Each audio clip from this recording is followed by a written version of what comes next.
ves que me he puesto muy elegante para la clase de hoy y esto tiene una explicación. Me he puesto así de elegante, en primer lugar, porque la ocasión lo merece. Es nuestro reencuentro después de las vacaciones.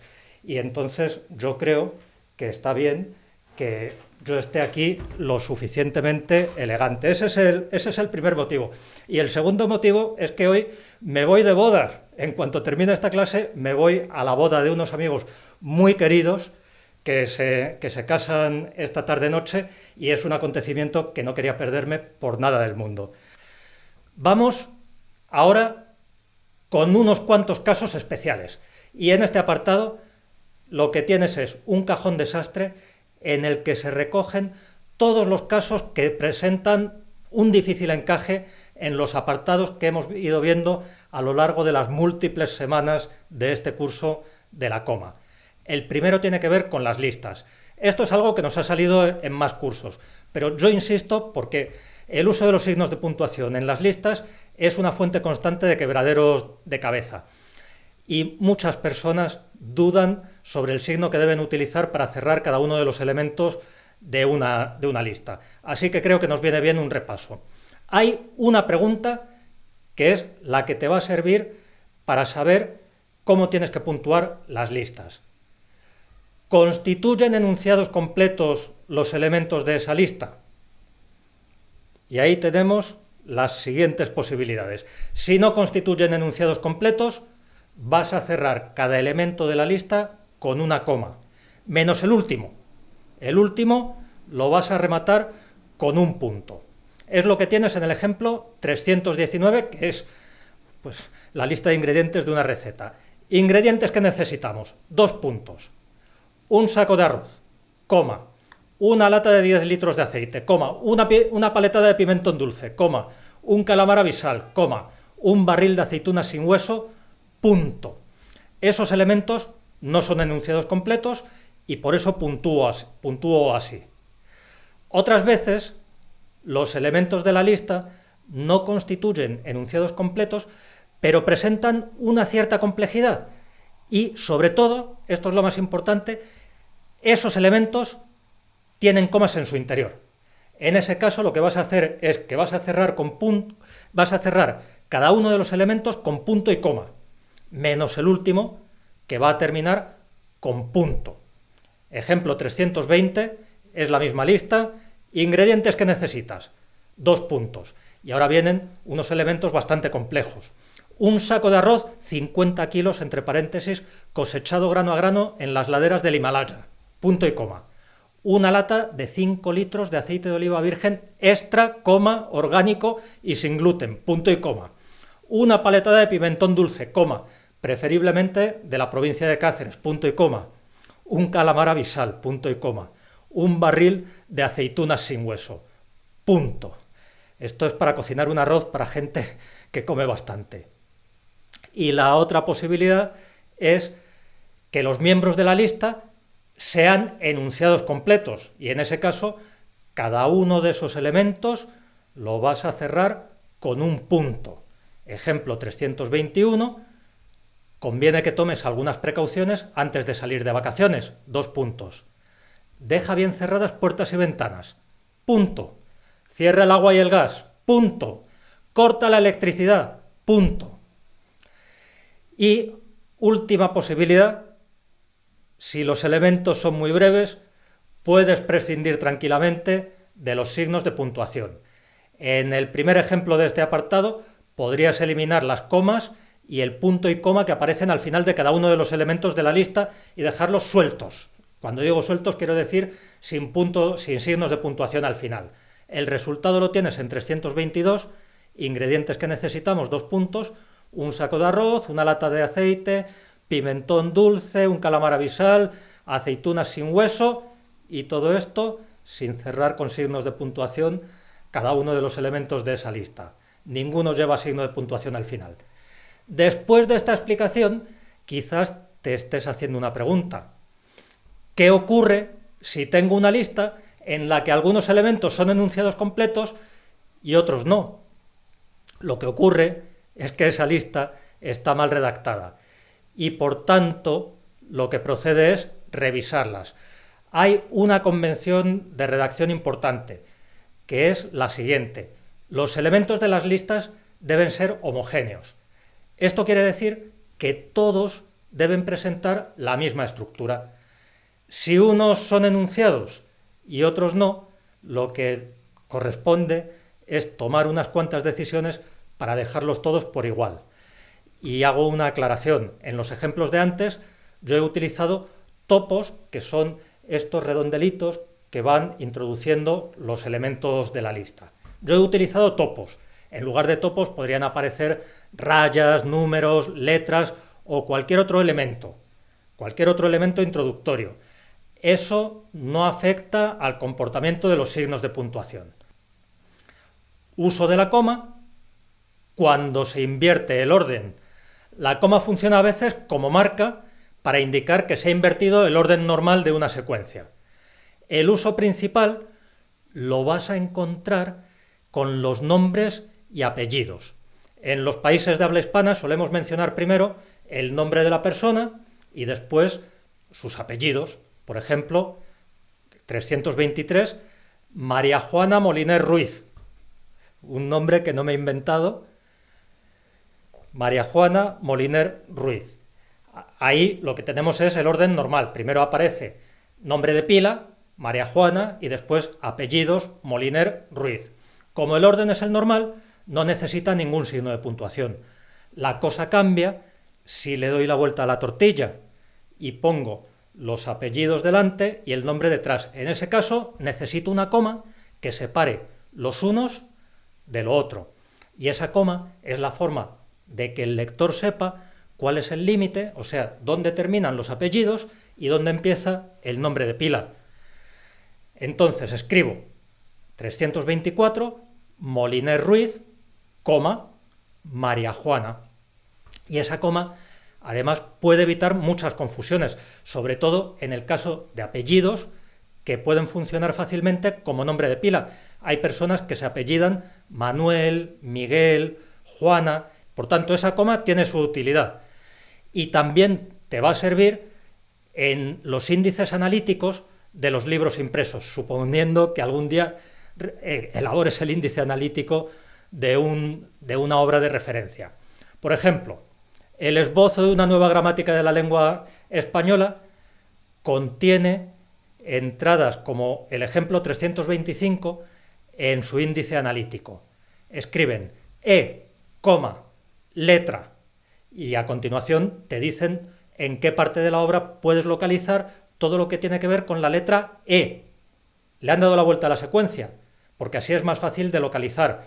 Cuando yo voy a buscar al índice, lo que voy a buscar es E, no voy a buscar letra. Entonces, en lugar de ponerme letra E, me ponen E, letra.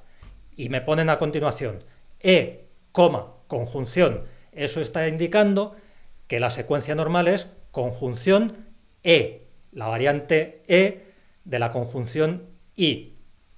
El índice analítico, aprovecho para aclararlo, porque estas cosas cada vez se utilizan menos desde que nos movemos en el mundo digital.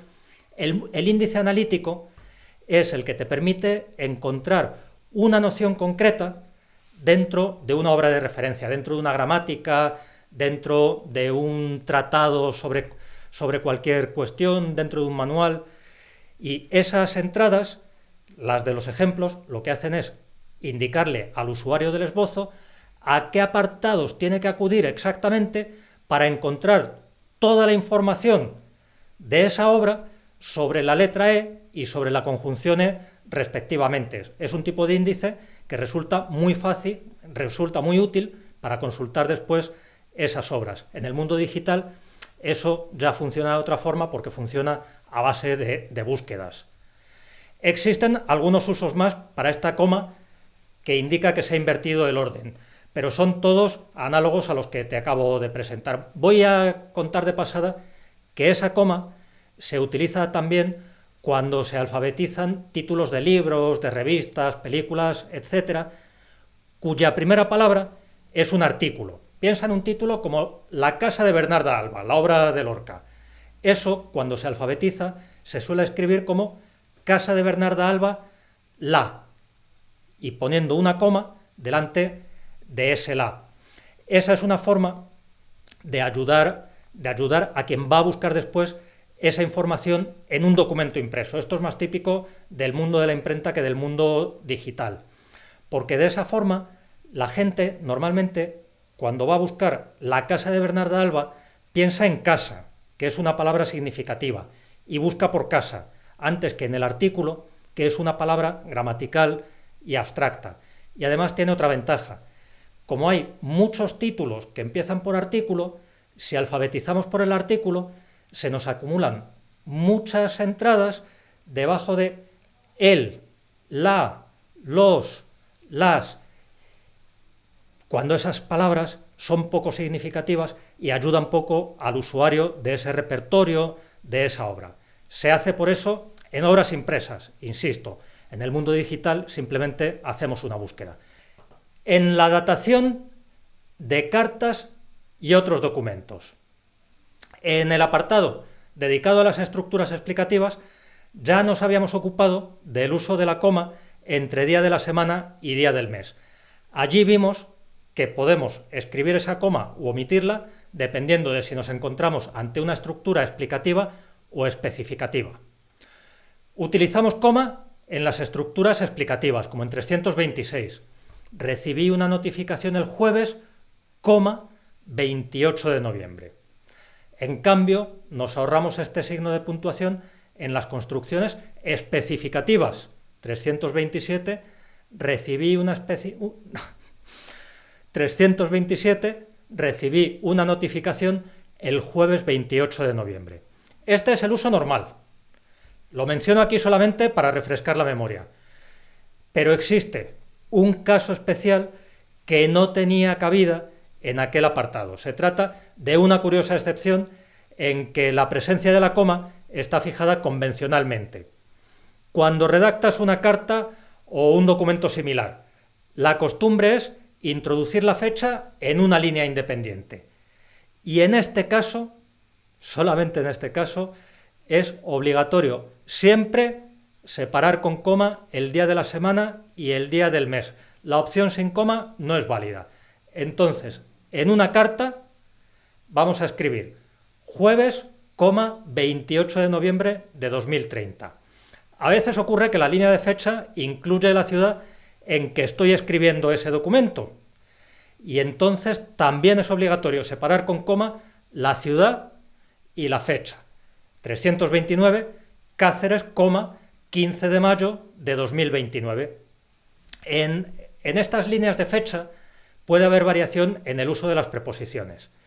El ejemplo de antes lo puedo modificar para convertirlo en más formal.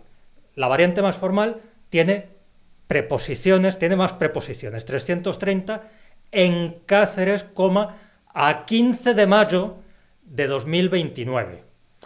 Y aprovecho para aclarar que no se escribe punto al final de esa línea de fecha. Esa es una cuestión de la que ya habíamos hablado en el curso Puntuación viene de punto.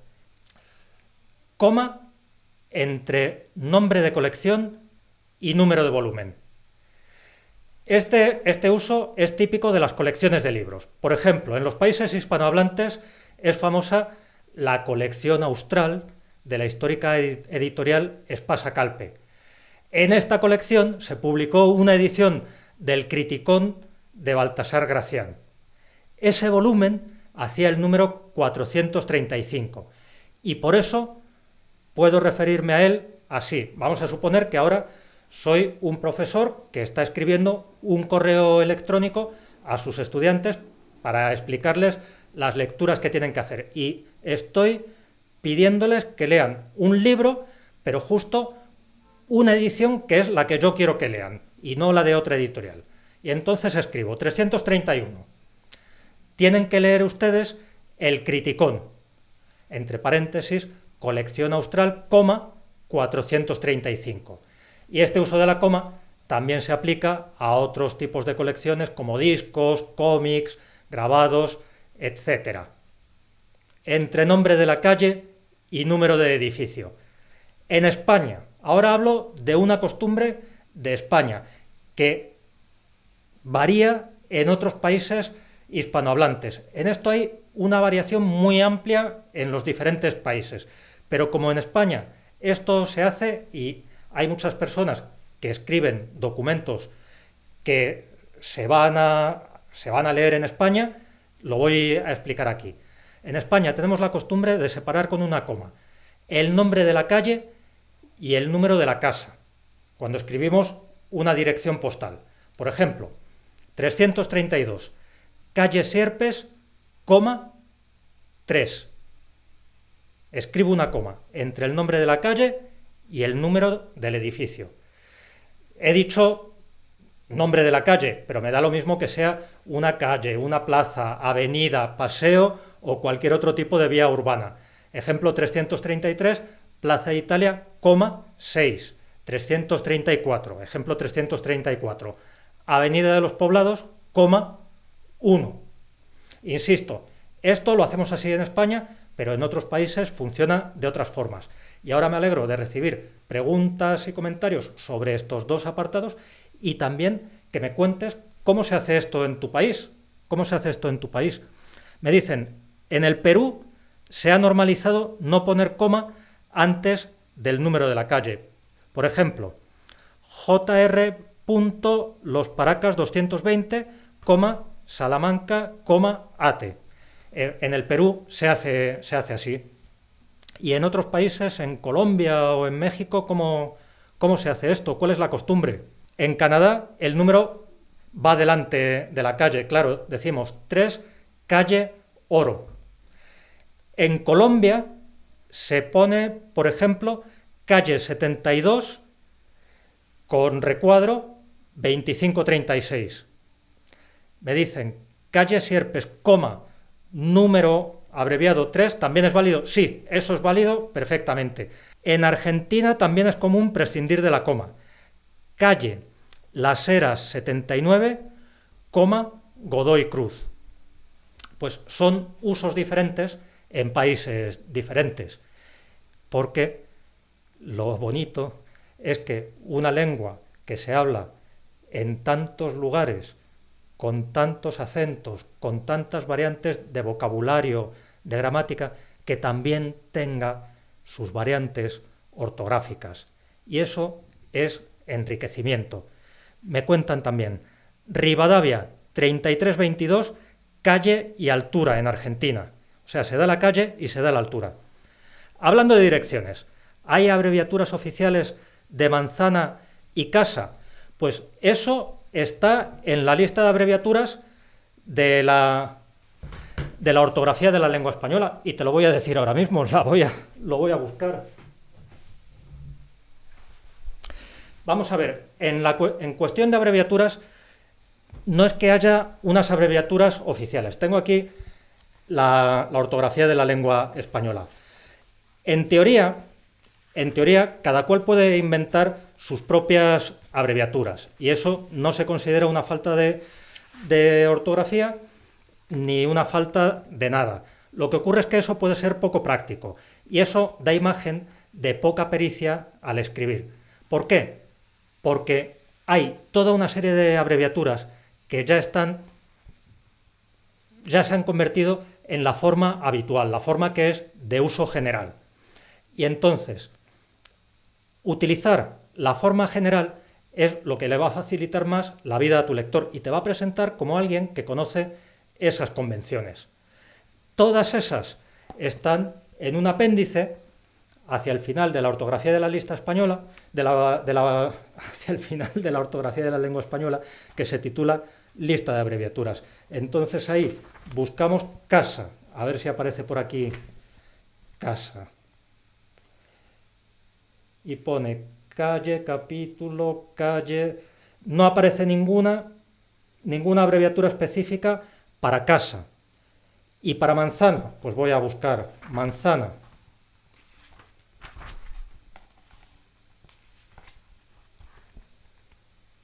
Muerto, no, meridies, majestad, millones. Para manzana sí recoge esta lista, que es una lista no oficial, pero es una referencia importante, porque recoge las que son habituales y se pueden utilizar con toda tranquilidad sabiendo que nos van a entender, que no le vamos a complicar la vida a nadie. Recoge dos variantes para manzana. Manz, punto, y mz, punto. Manzana en el sentido de bloque de edificios, que en otros países sería una cuadra, un bloque, cada uno de los cuadrados o rectángulos que forman una edificación dentro de la parrilla de una ciudad, vamos a decirlo así. Entonces, para casa, o yo no la he encontrado porque lo he mirado un poco deprisa, o no hay ninguna recogida. Y para manzana sí, para manzana dos variantes, manz, punto, y mz, punto. Y si son palabras breves, me dicen, me parece que no hay necesidad de abreviatura. Claro, lo de las abreviaturas tiene sentido cuando uno se ahorra por lo menos dos letras. Esa es una regla para las abreviaturas, que te tienes que ahorrar como mínimo dos letras, y mejor si son tres o más, porque por debajo de ahí no tiene sentido utilizar una abreviatura, porque vas a utilizar un punto para señalar que eso es una abreviatura, con lo cual si te ahorras una letra, no te estás ahorrando nada. El lugar de la letra lo va a ocupar el punto de la abreviatura. A partir de dos puede tener algún sentido, y de dos en adelante, mejor. No se usa coma en el saludo de correos electrónicos y similares. Cierro este apartado con un recordatorio de tipo negativo. Se cierra con dos puntos la línea de saludo de correos electrónicos, cartas y documentos similares. 335. Estimada señora, dos puntos. Este es uno de los casos excepcionales en que se escribe mayúscula a continuación de los dos puntos. El uso de coma en lugar de dos puntos constituye un anglicismo ortotipográfico. La versión que te voy a decir a continuación resulta incorrecta en la ortografía del español. Ejemplo 336, querido Javier, coma, y a partir de ahí continúo mi correo electrónico o mi carta. Por supuesto, nunca se utiliza punto en estos casos. No es correcto cerrar la línea de saludo con punto, y además tampoco tengo noticia de que eso sea un uso admisible en las lenguas de nuestro entorno. Poner coma es incorrecto, pero tiene su explicación. Es que en francés, en inglés, en alemán, yo creo que en casi todas las lenguas de nuestro entorno cultural, geográfico, se hace así. El caso del punto, que yo sepa, no es aceptable en las lenguas que nos rodean en Europa o en el continente americano. Por tanto, si escribo 337, querida Eulalia, punto, y a continuación redacto mi correo electrónico, eso no es válido. Estas cuestiones también las traté en el curso de los dos puntos, pero creo que no viene mal el recordatorio.